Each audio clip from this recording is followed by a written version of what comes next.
शिव समान दाता नहीं विघ्न निवारण हार, लज्जा मोरी राखिए नंदी के असवार। बोलो कैलाशपति महादेव की जय हो।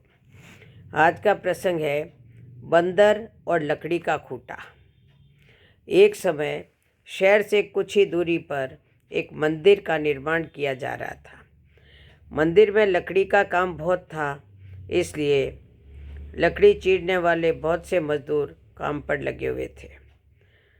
यहाँ वहाँ लकड़ी के लट्ठे पड़े हुए थे और लट्ठे व शहतीर चीरने का काम चल रहा था।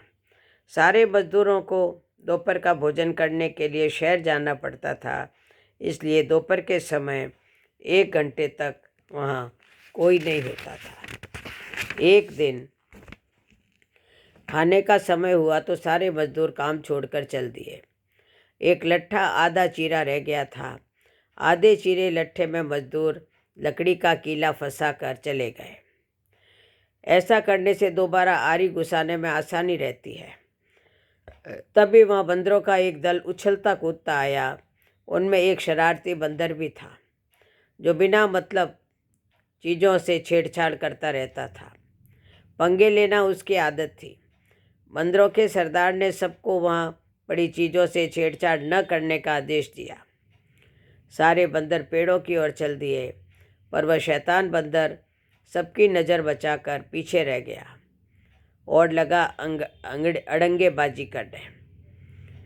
उसकी नज़र अधचीरे लट्ठे पर पड़ी, बस वह उसी पर पिल पड़ा और बीच में अड़ाए गए किले को देखने लगा। फिर उसने पास पड़ी आरी को देखा। उसे उठाकर लकड़ी पर रगड़ने लगा। उसे किर किर की आवाज़ निकलने लगी तो उसने गुस्से से आरी पटक दी। उन बंदरों की भाषा में किर किर का अर्थ था निकट्टू था।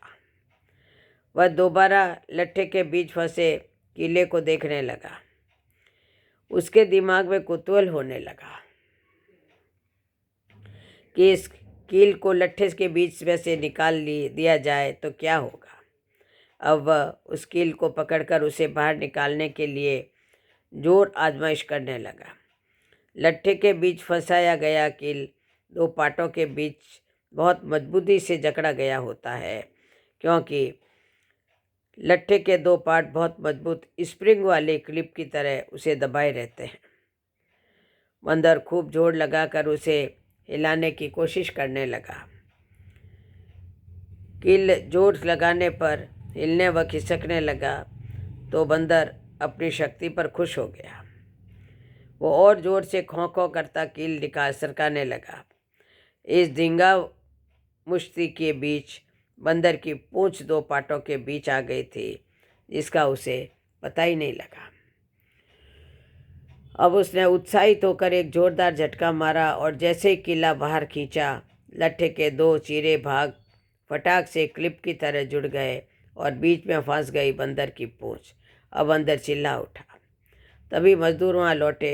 उन्हें देखते ही बंदर ने भागने के लिए जोर लगाया तो उसकी पूंछ टूट गई। वह चीखता हुआ टूटी पूंछ लेकर भागा। कहानी सुनाकर करटक बोला, इसीलिए कहता हूँ कि जिस काम से कोई अर्थ न सिद्ध होता हो उसे नहीं करना चाहिए।